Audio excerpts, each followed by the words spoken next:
Bien, bonjour à tous. Dans cette deuxième vidéo, je vais continuer de parler des méthodes de quadrature. Mais cette fois, après avoir vu les méthodes composées, nous allons voir les méthodes de Gauss.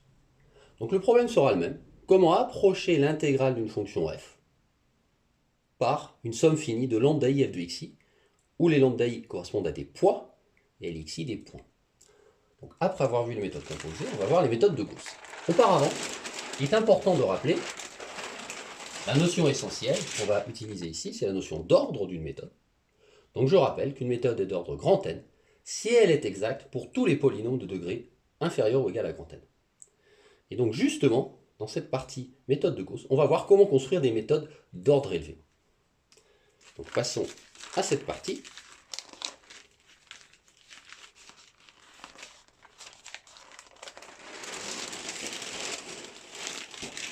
Méthode de Gauss.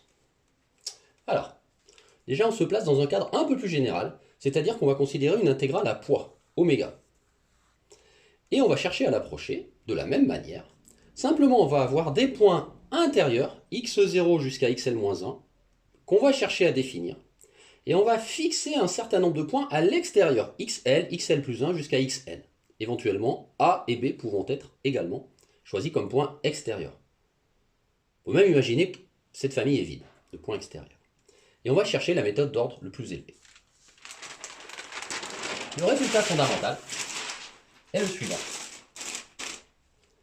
Il indique qu'il existe une unique famille de points x0, xl-1, c'est-à-dire de points intérieurs, et de poids, lambda i, tels que la méthode soit d'ordre n plus l. De plus, on a une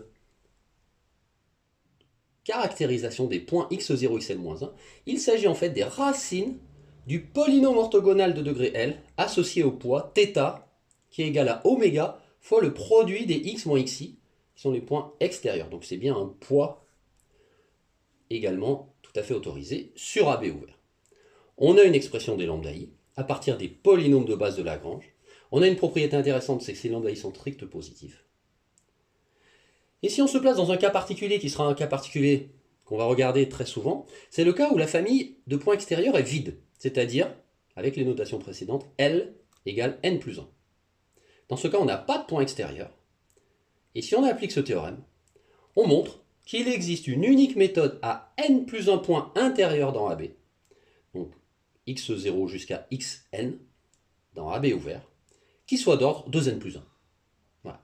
Donc on a clairement la meilleure méthode pour un nombre de points fixé, x0, xn, qui soit d'ordre le plus élevé. Et on a même l'unicité de cette méthode. On peut également montrer qu'elle n'est pas d'ordre 2n plus 2. On a des propriétés intéressantes sur les coefficients, les poids. Par contre, comme vous pouvez le voir, les points ils vont devoir être obtenus en calculant des polynômes orthogonaux de degré n plus 1, ici, si on veut n plus 1 point, qui seront exactement en fait les polynômes orthogonaux associés au poids de départ oméga, lorsque nous n'avons pas de point extérieur. Donc cela va nécessiter un calcul supplémentaire, un gain intéressant en termes de précision, mais un calcul supplémentaire de racines de polynômes orthogonaux. Donc on aura également ces points de manière numérique seulement. Voilà. Donc il y a autant de méthodes de Gauss qu'il y a de familles de polynômes orthogonaux. Je rappelle, on en avait vu principalement 4 familles principales. La famille des polynômes orthogonaux de Legendre, associée au poids 1 sur l'intervalle ouvert moins 1, 1. Donc on parlait de méthode de Gauss-Legendre. Dans ce cas, par exemple, si on cherche pour n égale 1, on peut donc montrer que cette méthode-là, avec moins 1 sur racine de 3 et 1 sur racine de 3, qui sont les racines du polynôme orthogonal de Legendre de degré 2, on peut donc montrer que cette méthode, à 2 points, est la seule qui soit d'ordre 3. Ça peut se faire à la main d'ailleurs, mais ça se déduit du théorème précédent ici.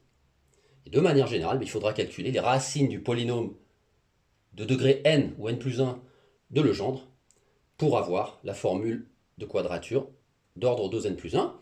Il y a un cas intéressant, c'est le cas des poids de Chebyshev, puisque dans ce cas, on connaît explicitement les racines, on l'a vu précédemment, et on peut même montrer que les poids sont équirépartis, c'est-à-dire qu'ils sont égaux à pi sur n plus 1 ici. C'est-à-dire qu'on a une formule explicite ici, qui est la seule qui soit d'ordre 2n plus 1.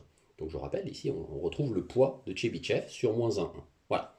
Donc évidemment on peut utiliser ces méthodes-là et les composer sur des segments particuliers, en faire des méthodes composées également. Voilà, donc ce sont les méthodes les plus précises qu'on puisse construire.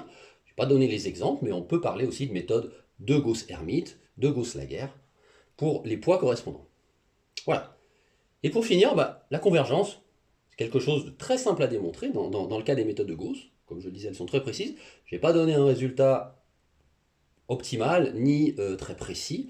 J'indique seulement ici, dans ce résultat, que les méthodes de Gauss sont convergentes, c'est-à-dire que l'erreur tend vers 0 lorsque le nombre de points tend vers plus l'infini, ce qui paraît tout à fait logique, étant donné que ces méthodes sont de plus en plus précises lorsque n tend vers plus l'infini. Donc ce n'est pas difficile à démontrer, on peut faire beaucoup mieux, on peut trouver des estimations d'erreur très précises pour ces méthodes. C'est ce qu'on verra d'ailleurs dans certains exercices. Donc voilà, ceci était un panorama des méthodes de quadrature. On a donc vu deux approches, les méthodes composées et les méthodes de Gauss, qui sont assez complémentaires. Les méthodes composées sont des méthodes simples avec des coefficients simples comme la méthode des trapèzes, la méthode de Simpson, avec un ordre tout à fait satisfaisant. Et les méthodes de Gauss sont des méthodes encore plus précises. Par exemple, celle-ci est plus précise que la méthode de Simpson, mais avec l'inconvénient de devoir calculer numériquement les poids et les points correspondants. Voilà pour les méthodes de quadrature. Ceci clôt le chapitre. Dans une prochaine vidéo, je vous présenterai des commentaires, des corrections relatives aux exercices sur les méthodes de Gauss. Je vous remercie.